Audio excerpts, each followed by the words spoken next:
Hello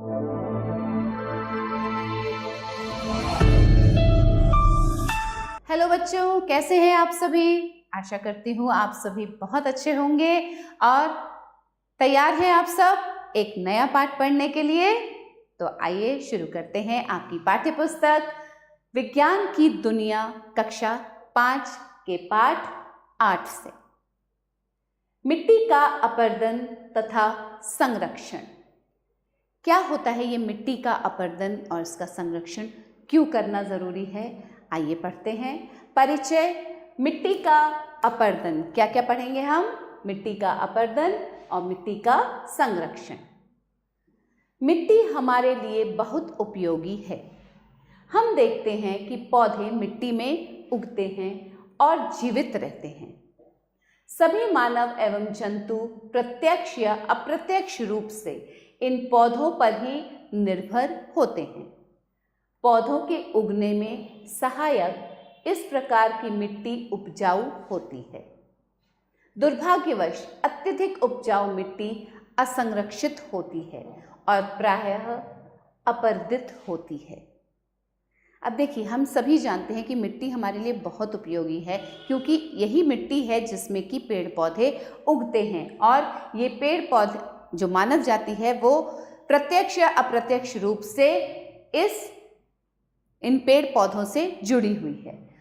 अब ये मिट्टी ही, जो उपजाऊ मिट्टी है, ये बहुत सहायक होती है पौधों के उगने के लिए। लेकिन दुर्भाग्य की बात यह है कि उपजाऊ मिट्टी का ही असंरक्षण होता है और ये इनका ही अपरदन भी होता है। आओ करके सीखें। मृदा में पाए जाने वाली 4 सजीव और 4 निर्जीव वस्तुओं के नाम लिखिए। मृदा का मतलब है मिट्टी। मिट्टी में कौन कौन सी सजीव वस्तुएं पाई जाती हैं। बैक्टीरिया,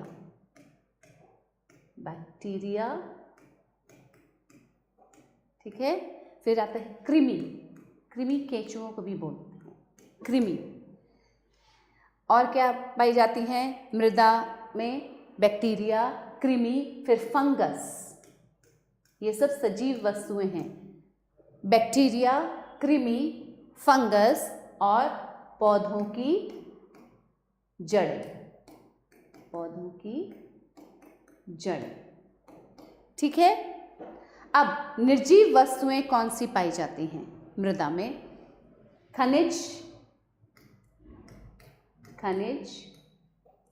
फिर आता है आपका जल, वायु भी होती है मृदा में, और जैविक पदार्थ। ये हैं कुछ निर्जीव वस्तुएं। मिट्टी का अपरदन। जल, वायु और अन्य प्राकृतिक बल मृदा को अपरदित करने वाले कारक हैं।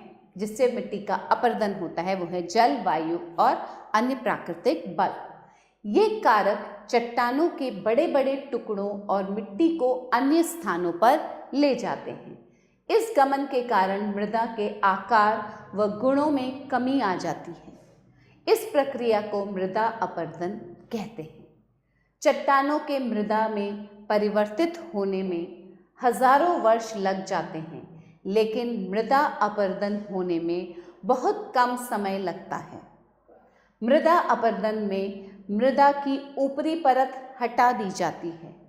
इससे मृदा की उर्वर शक्ति समाप्त हो जाती है और भूमि कृषि योग्य नहीं रह पाती। इससे विशेष स्थान में खाद्य की उपलब्धता प्रभावित होती है।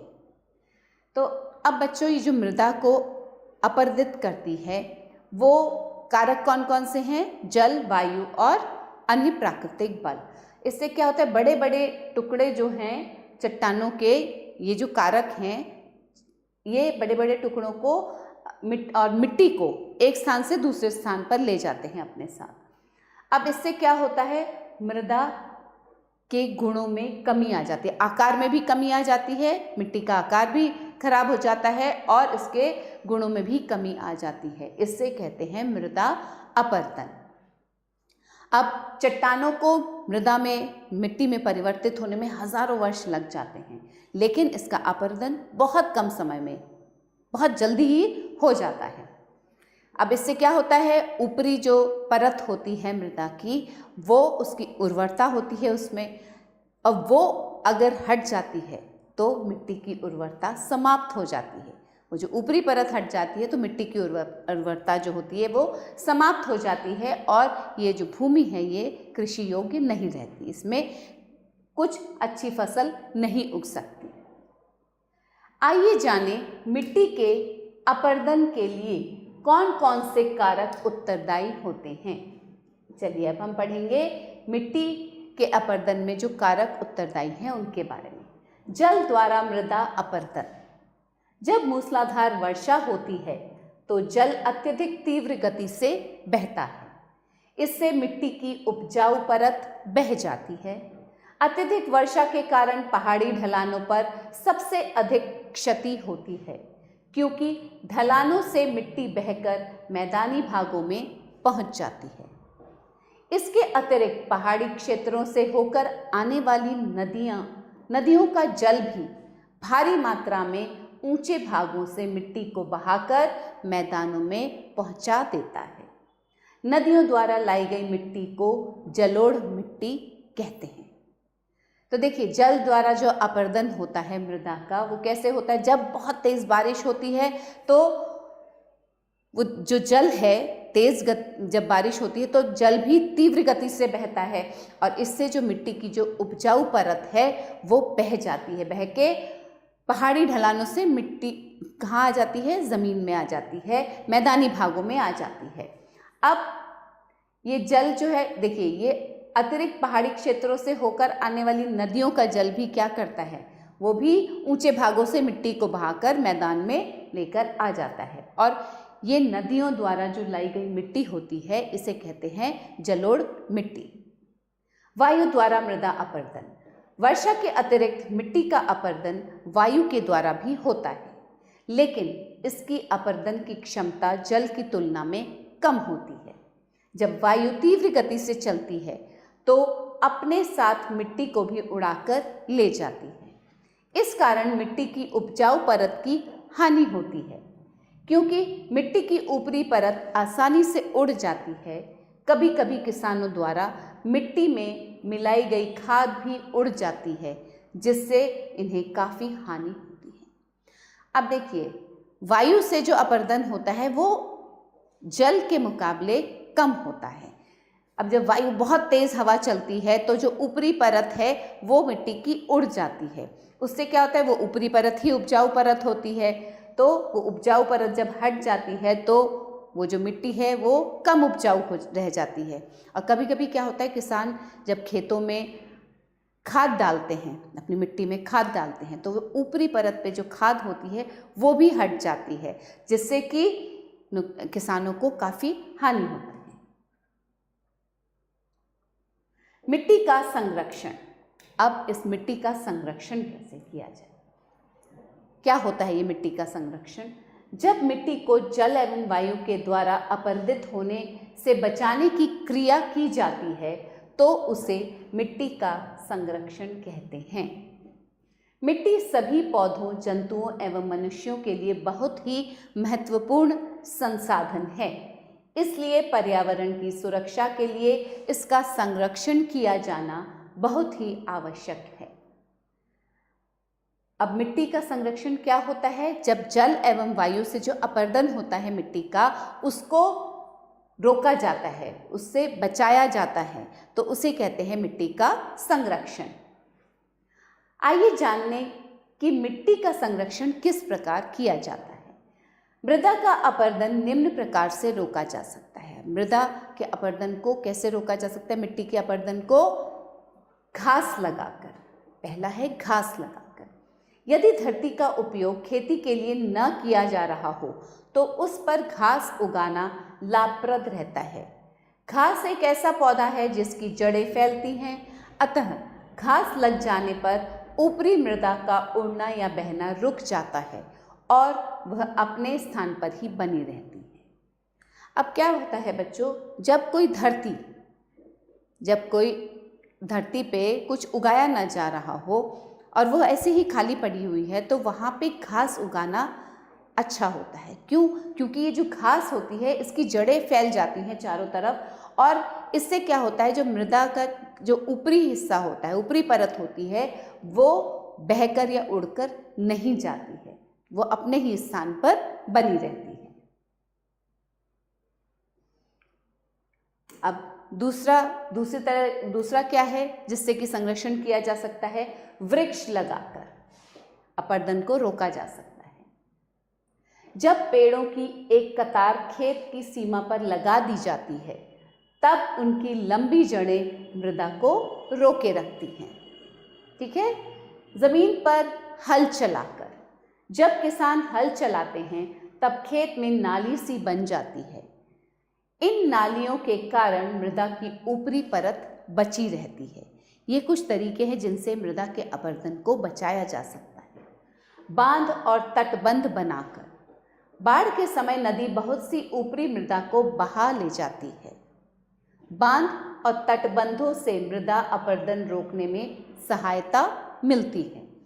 तटबंध पत्थरों की दीवार होती है जिसे नदी के किनारे पर बाढ़ रोकने के लिए बनाया जाता है। नदी के किनारों पर तटबंध जो होता है वो पत्थरों की एक दीवार सी बनाई जाती है जिससे कि बाढ़ को रोका जा सके। सीढ़ीदार खेती द्वारा, पहाड़ों के ढालों पर वर्षा का पानी बड़ी तेजी से बहता है। ऐसा पानी अपने साथ ऊपरी मृदा को भी बहा ले जाता है। यह भी पढ़ा हमने। मृदा की इस हानि को रोकने के लिए ढालों पर सीढ़ियाँ काटी जाती हैं। उन ढालों पर सीढ़ियाँ बना दी जाती हैं। ऐसी सीढ़ियों पर जो खेती की जाती है उसे सीढ़ीदार खेती कहा जाता है। और इन जो सीढ़ियाँ बनाई जाती है, इन पर जब खेती की जाती है तो उसे कहा जाता है सीढ़ीदार खेती। ज्ञानवर्धक तथ्य: बाढ़ के बाद खेतों को पर्वतों से पुनः उर्वर मृदा प्राप्त करने के लिए खुला छोड़ देना चाहिए। ये देखिए, ये सीढ़ियां बना दी गई हैं, ठीक है, और इस पे खेती करी जाती है। खेती की गई है, इस पे खेती, देखिए उगाए गए हैं पेड़, तो ये सीढ़ीदार खेती कहलाती है। और इससे जो मृदा होती है, मृदा की जो ऊपरी सतह है, ये काफ़ी हद तक बचाई जा सकती है। स्मरणीय तथ्य: अब क्या क्या याद रखने योग्य है बातें? हमारे लिए मिट्टी बहुत उपयोगी है। मौसम के प्रभाव से चट्टानों का टूटकर बारीक कणों में परिवर्तित होना मिट्टी कहलाता है। जल, वायु और अन्य प्राकृतिक बल मृदा को अपरदित करने वाले कारक हैं। मिट्टी के अपरदन को रोकने की विधि मिट्टी का संरक्षण कहलाती है। मिट्टी का संरक्षण पेड़ पौधे लगाकर, बांध बनाकर एवं सीढ़ी नुमा खेत बनाकर किया जा सकता है। तो बच्चों, देखते हैं हमें क्या क्या समझ में आया इस पाठ से। आपने क्या सीखा? सही विकल्प पर सही का निशान लगाइए। हमारे लिए बहुत उपयोगी है। क्या? मिट्टी, रेत व दोनों। हमारे लिए मिट्टी बहुत उपयोगी है। जल, वायु और अन्य प्राकृतिक बल किसको अपरदित करने वाले कारक हैं? पानी को, मृदा को, रेत को, मृदा को। मिट्टी का अपरदन किसके द्वारा होता है? पौधों के, वायु के, जल एवं मिट्टी के। वायु के कारण होता है। नदियों द्वारा लाई गई मिट्टी को कहते हैं जलोढ़ मिट्टी, काली मिट्टी, लाल मिट्टी। उसे कहा जाता है जलोढ़ मिट्टी। चट्टानों को मृदा में परिवर्तित होने में कितने वर्ष लग जाते हैं? हजारों, लाखों, करोड़ों, हजारों वर्ष लग जाते हैं। ठीक है? हाँ या नहीं में उत्तर दीजिए। मिट्टी हमारे लिए बहुत उपयोगी है। हाँ, बिल्कुल सही बात है, मिट्टी हमारे लिए बहुत उपयोगी है। जब मूसलाधार वर्षा होती है तो जल अत्यधिक तीव्र गति से बहता है। हाँ, मिट्टी का अपरदन वाष्प एवं दूरी द्वारा होता है? नहीं। बांध और तटबंधों से मृदा अपरदन रोकने में सहायता मिलती है? हाँ।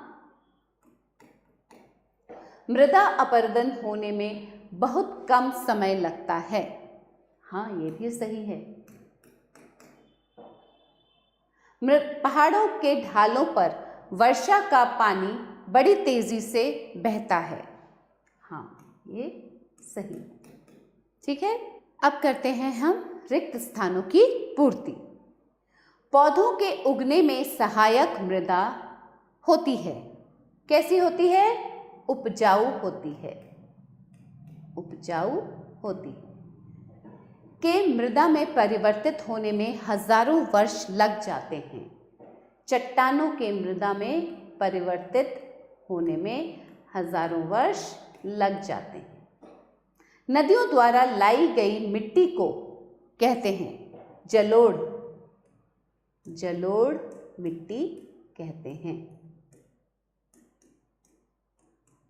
ठीक है बच्चों, बाढ़ के समय नदी बहुत सी को बहा ले जाती है। बहुत सी मिट्टी को बहा ले जाती है। पहाड़ों के ढालों पर वर्षा का बड़ी तेजी से बहता है। वर्षा का क्या? वर्षा का पानी बड़ी तेजी से बहता है। तो चलिए आगे चलते हैं। निम्नलिखित प्रश्नों के उत्तर दीजिए। इन प्रश्नों के उत्तर आपको देने हैं, तो आइए प्रश्नों को पढ़ते हैं। अभी हमने पाठ भी पढ़ा है अच्छे से। मिट्टी का अपरदन किसे कहते हैं? जल द्वारा मिट्टी का अपरदन किस प्रकार होता है? वायु द्वारा मिट्टी का अपरदन किस प्रकार होता है? आप मिट्टी का संरक्षण किस प्रकार करेंगे? तो बच्चों, फिर से एक बार इस पाठ को अच्छे से पढ़िएगा और इन प्रश्नों के उत्तर लिखिएगा।